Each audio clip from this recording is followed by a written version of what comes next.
Greetings, Twain Harte Bible Church family. I'm here together with Matthew and Molly Rose. I was speaking with Matthew earlier this week about the circumstances and about the challenges that people are facing in having to trust God in these difficult circumstances. And he was reminding me of a time in his past, in their past, when they had to really put these things to the test, trusting God. And it connected well with the text that we're going to be covering this morning from Luke chapter 12. And so I asked them to come and spend a few minutes talking with me about it. Matthew and Molly, what's it been like sheltering in place for you over these last few weeks? It's weird. It's surreal. It's strange because if we weren't told to shelter in place, it's spring break, we'd probably be doing some of the same things that we're doing now. But because the whole world is sheltering in place and we're all making this effort to shut down a pandemic, it just feels strange. It feels, I'm not scared. It just feels disconcerting or uncomfortable. There's a weird feeling about the whole thing. What do you think? Yeah, absolutely. Yeah. So, but I've been doing a lot more painting, like trying to paint on canvas and projects, and napping. I love napping, so I've been taking care of that. And it's been nice to help other people. Molly and I have been doing our best to make sure. You mentioned that you were at the ER last week helping out. Yeah, I was at the ER at the hospital, helping to just taking temperatures and sort of there's a tree, if this then that, as the people come in, and there's an amazing variety of situations coming in through that door, and so I just wanted to greet every person and treat them with love and respect and see how we can behave well, protect the people that are already in the hospital, make sure that the new people coming in feel compassion and get the care that they need. It's amazing, and it's a nice reset button for myself to realize how much people are going through. So I was able to do that. When we look at the news, there's lots of suggestions that people in the medical field, and I understandably so, are fearful. Is it like that here at our hospital, or do people have a little more calm about them, do you think? Extremely calm. I'm extremely proud of our leadership at the hospital and of our team at the hospital. There is not a sense of fear.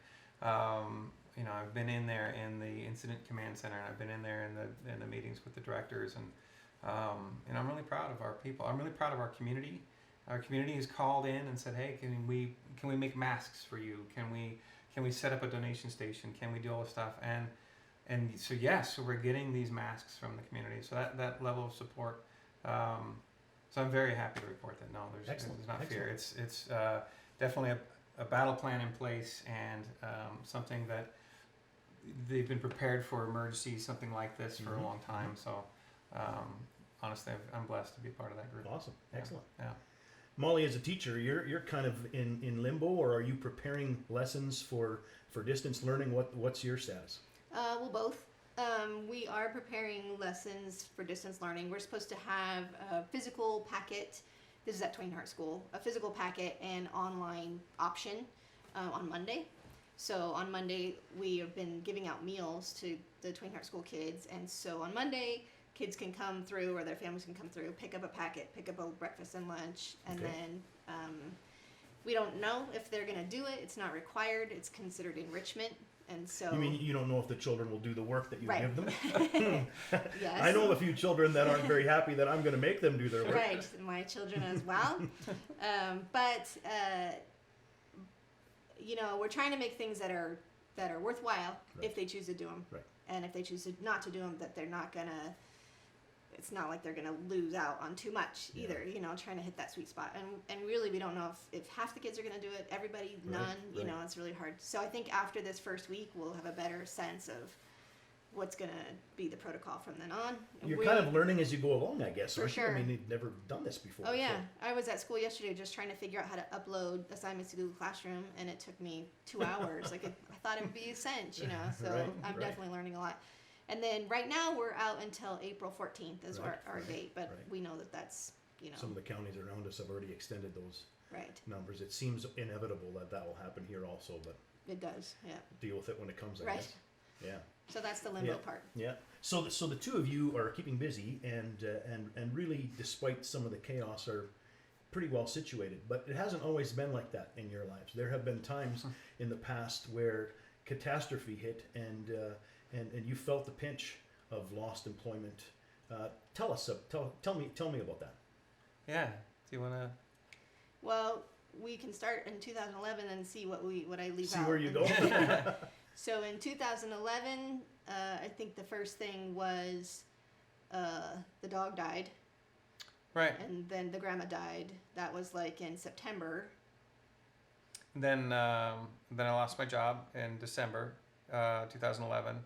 And then at the end of December, a windstorm came through and knocked down our forest.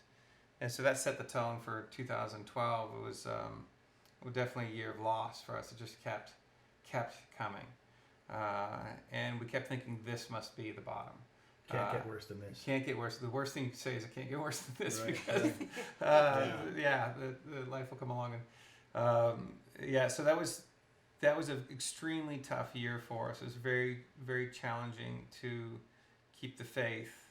It was very challenging even to keep standing at some point. So then 2012, we crashed the car. Matt was trying to do work around the house and totaled the truck. And I had applied for a couple different jobs because I was the primary breadwinner working part-time at a preschool. So I had tried for a couple different jobs that I feel like I was qualified for, and I didn't get them. Mm-hmm. And then in November, so we get to November yet? In November, 2012? Yeah. Then that's when my mom got sick, and right before Thanksgiving, and then she passed away December 5th, and that was probably the bottom. Of that and you trajectory. were unemployed through this entire time. Unemployed through the whole thing. So it was the day I lost my job. It was done. I'd working for the Navy down in Monterey, but I could work from home in my little cabin in Twain, Harte, and I lost the job. I was like, I don't know what I'm going to do. I don't know. And then the trees fell over, and I was like, I guess I'll be a lumberjack. Like, it was like that's what I'm going to do. So we wound up shipping. I always say this, but it's true, that 60,000 board feet of lumber from our property from that one storm. So Which is a 2-acre property. It's not a huge It's not, property. yeah. And so it's enough to build 30 houses. And then we had to sort of triage the wood, like what's going to be chipped, what's going to be burned, what's going to be shipped, what's going to be firewood eventually. So at the end of all that, so that's all I did. I was cutting and shipping and moving and doing for a long time. And so we wound up with cords and cords and cords and cords of firewood. So as the wood was stacking up, your bank account was going the other direction. Yeah, it was.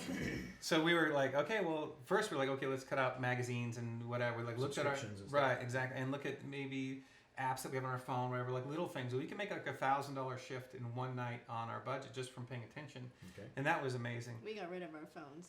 But we eventually, by the time it was done, we got rid of our phones, we got rid of our propane, we got rid of trash pickup, we got rid of electrical at one point, and then. I don't know if we might want to edit this part out. But at one point, we had all the food in this was that Thanksgiving. We had all the food in the freezer, but there was no real electricity. So then, Are you telling on me? yeah, Molly put all the food in the barbecue outside because it's a metal box out in the snow. Yes, I remember this story. Yeah, tell us. And then you probably just gonna be mad at me, but she's like, Matt, you want a barbecue? And I said, sure. So I turned on the barbecue without checking inside. I didn't know that everything we owned was in there. And so there's tons of fire and smoke and everything came out. And I flipped it up, and I had this giant spatula, and so I'm just flipping like boxed Hot Pockets and. We don't even buy Hot Pockets. Yeah, whatever it was. Whatever it was. Chicken pot pies and Sure. stuff like that, Sure. sizzling in the snow as they go down. And that was it. That was the rest of our food. And so everything was gone. And yet, all we had was this pile of firewood, right? It was infinitely huge. And so that was what we decided to focus on. And so how do we share this? Like, we obviously, God's in control, right? And so we don't need all this stuff. And it's scary. It was super scary, especially for me as a dad and a husband. Like, I failed as a provider, and we're gonna have to go without food a couple days and different things like that. Very challenging, very disheartening. But we had this firewood, so I was like, well, what can we do with this? And so we decided to share that. Like, okay, anybody who ever, if we find any post anywhere that anybody needs firewood, we have the trailer, we can deliver a cord of firewood. And so that was the approach. And it took 5 years to recover from 2012. 5 years to find new jobs, 5 years to build anything back, 5 years of debt. By the time we got to the end of that 5 years, and we didn't know it was going to last 6, 7, or 8 years, but by the end, we'd been skipping our mortgage payments. It was the last thing we're holding on to was the house. So we're very blessed that we didn't lose the house, we didn't lose our family, but we lost pretty much everything else. We sold off all of our toys and all that stuff, anything that was in the garage, all that stuff went for sale. But the blessing, there's so many blessings, so many in that whole story, but one of the really finest point, my friend Tony always says, Lord, talk to me like I'm 3 years old. Tell me what to do. And I love that prayer. And God put a point on this like I was 3 years old. And so by the time we got new jobs and rebuilt and were able to it was the last load of firewood that we had was in the fireplace. Ran out. We ran out. Yeah. I still get touched thinking about it. Like that level of poetry. And the fact that, we didn't actively give away all the firewood that day, but anytime if we felt it could bless somebody, we didn't hang on to it. We held on loosely to the remaining blessings that we felt we had. And God was there. That same God that was there during our wealthier times, the same God that was there for us when we felt like nothing. And I know people are going through a lot more harder things now, but I will testify that same God is there, Would you agree with that? Absolutely. I think that's the big takeaway, And it was hard. I mean, I'm not saying that we were that it was easy. It was terrifying, and we felt a little foolish. Honestly, if the only thing you have is firewood, why on earth would you give that away? Yeah. And it felt kind of dumb. Why did you give it away? Because the thinking was that it's like fasting. For me, when I fast, it's like every time I get hungry. Then right, I remembered how many times my belly's been full that I took it for granted. Right. So we had lost everything, and so this was like fasting from things. And I thought, well, then let's take this further. Let's fast from things even more. And see, God says He's got us in His hand. So, okay, then this wood is His too. It never was ours, And so for me, it was like, I'm not. At the end of the day, I want to know that I've behaved well. Okay. Because all this stuff's going to end. All these troubling times are going to end. And I'd hate to be the guy right now that has a garage full of toilet paper. Because when this is done and we all go back to work, you have to quietly get rid of all that toilet paper and not invite anybody into your garage. I would hate to get to the other end of my hardships with all the firewood, knowing that there are literally widows and orphans in our church that went cold that winter. That's not the result that I want. I want to know that I'd rather be cold than know that I hoarded the one thing that I had. Right? I want to be I understand that we're clothed in the righteousness of Christ. I understand that that's what God's going to see when I arrive in heaven. But when He looks at me and says, "Well done," I want to know that I did. Well, what did he give all the things that He's given to us? What's He done that for? It's to serve Him and to bless others and to share. Right? To be stewards of that stuff. Not to hoard. Right. How ridiculous it's going to look when we're in heaven and there's the wealth of all of eternity in front of us. Whatever that looks like. I don't know what it looks like. We're promised this sort of amazing, glorious, eternal, perfect future. I can't even imagine what that looks like, but I imagine it feels pretty good. I'd hate to look back at what I thought was valuable. Look at Matthew Rose on Earth, see a glimpse of a little photograph. Right. Here I was with my little pile of things and thought that was special. Yeah. I'd rather glorify God with that stuff. And I'm not perfect at it. I'm bad at it. But there's always a new opportunity every day to go okay, today though, what do I have? There's a lot of people now who don't have even firewood. They don't have grocery bags. They don't have a job. We have friends who don't have a house, don't have anything. And I challenge them to leave all that at the cross, leave it all at the foot of God, and say, what do you have? Well, you have time, you have friends. Maybe you've got a talented voice. Maybe you could read, public domain books for the, put them out on the web or whatever. There's so many things that you still have when you look at it. You have your breath, to be able to surrender the remaining thing. In a time like this, it seems like it's super easy to become very self-absorbed. I mean, we are, after all, on home assignment, self-isolation, whatever the terms are. And it's really, really easy to kind of just be thinking about yourself all the time. And it almost requires a little bit of extra effort to think beyond ourselves and think of how can we bless and love and care for others? How can we share with people?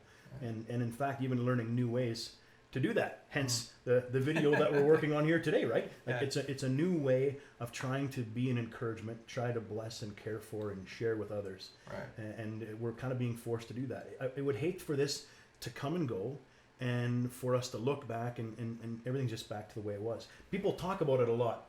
They say, well, I can't wait till things get back to the way they were, or back to normal. And I'm thinking, I hope it's going to be better. I hope there's things we learn through this. I mean, you've been learning some things through this. Yes. Yeah. It solidifies the point that when I give my time, right now all I have really is time. So if I give that to somebody else, for at least those 4 hours, my eyes aren't on myself. For at least those 4 hours, my troubles are gone. Yeah. For at least those 4 hours, I'm out sending those blessings out to people. But then I find afterwards that I'm blessed afterwards as well. And then I see these little connections that take place because of these certain actions. There's blessings that pile on before that. Absolutely. If I'm napping all day, I get very selfish and very turned in on myself. And so it's a conscious choice to reset that. Say, no, where should my focus be? And I do hope that there's a change. After, we don't know what it's going to be like, but I think probably shaking hands is going to be different from now on. I think that... Do you think fewer people will want to hug me? Yeah, you're going to be blessed by that. Yeah, see? You're going to win. It's a win. I'm going to still hug you. Yeah, it's going to be tough. I think that there's going to be less hugging and less shaking hands and I think people, people are joking about it now, but I think it's true. Like, how many of these meetings could have been an email? How many of these things that we sort of fill our time with are not that essential? So redefining what actually is essential. What's effective behaviors? Maybe fewer meetings are in our future. That'd be kind of nice. I guess I wouldn't argue about that, probably. Right? Yeah. You'd want the congregation to meet, but. Yeah. I miss the congregation. Yeah. This whole thing of us talking to a camera, I've only done it once and it's already getting really old. It has to be tough because I'm sure you see us out there. There's so many times that you said, I love you guys from the pulpit. And I've thought, do you? Because we must look like a sea of people, a crowd. But then when you've asked me to come up on stage and talk to people, and I do see them all, and I do love them all, so much, and you get so much energy from them, and so much humor and grace from them. That feedback. So I imagine that your job every week to be out there to give out that much effort and energy, sharing God's word, to get that reciprocation back with some nods and some amens and some people dozing off and some people coming in late and all the little family bickering and all that stuff. It must give you joy because that's the humanity that we all bring, that we're all putting at the foot of the cross, that Christ died for. You get to see those elements of it. And it has to be tough talking to a little box, So we hope that doesn't change. That maybe people have a grander effort for. Maybe more people will want to come to church after this is I all imagine said it's and gonna be a done. slingshot situation where when you keep all the chickens cooped up and you let them all go, they go nuts, And I think that's where I think once this thing is called up, you're gonna get this we're getting to church. There's gonna be people showing up. So I hope so. I hope so too. I hope so too. Any last thoughts for us, Molly? Well, I'm just thinking about, as parents, that we should be an example to our kids in these times. And if we are at home, focused on ourselves and our survival, then first of all, I think that has to be frightening for kids. I should be worried about my survival. Right. I should be worried about this. But it's an opportunity, to be examples and teachers and how do we respond when things are hard, and They're watching. they're watching, they're Kids are learning, watching it. whether you're teaching them directly or Yeah, you're not right. They're teaching them, watching. they're learning. Yeah. And what a amazing opportunity that we don't usually have. Like, this is actually like real world stuff that you see. Well, I was gonna say real world that you see on TV, which is ironic. But Yeah. like we've seen these TV shows of epidemics and that kind of thing, Right, and like it right. kind of feels like that. And how do we respond in that? And how do Yeah. we have faith? And how do we? Yeah. And what's our focus? So those things we have control over. Yeah. Excellent. Yeah. So yep. Sorry. I just want to add that that it's easy for me to sit here and advocate for giving, for diving in deeper to For sharing with others, you mean? And sharing so with forth, others, that sort of giving, right? yes. For sharing what you have. Mhm. But I also recognize that the depression and anxiety that some people are feeling might be immobilizing them, and the last thing I want to do is add another burden Right. of guilt. So how do you encourage those folks? I want those people to know that that this will pass. It feels impossible. And it probably is demonstrably impossible. Like, you probably have a list of reasons Right. why it feels impossible to get past that level of depression and anxiety. But it's not impossible. That you will get past this depression and anxiety. The goal is to begin the tiniest steps of changing what you're saying to yourself inside your head. And it's really hard to stop that ship that's sailing one direction, but to change the story inside your head, that you will get through this by God's grace, that God is real and immutable, and is unchanging. And it's the same God you've had. Thanks for defining immutable. Yeah, sorry For about those that. of us who Yeah. are the less. My knowledgeable. little Bible college pops up every now and then. But yeah, that same God is still there. It may not feel like it, but it's true. And so to begin by tiny sentences and if it's depression, tiny sentences, tiny little bits of truth that bring you joy. Just grab those little things. You were talking about it last week, saying like it doesn't have to be these big holy concepts, and those are great too. But what's right and pure and worthy of praise and noble could be a breath of fresh air. A literal breath of fresh air is right and pure and good. Colorful paintings, the laughter of a kid, all these things that seem Music. Good music, right? Music. These things are also right and true and pure and good. So grab a little bit of that and remember that. And for people with anxiety, it's about taking a breath and really counting a blessing, just picking a single blessing and doing that.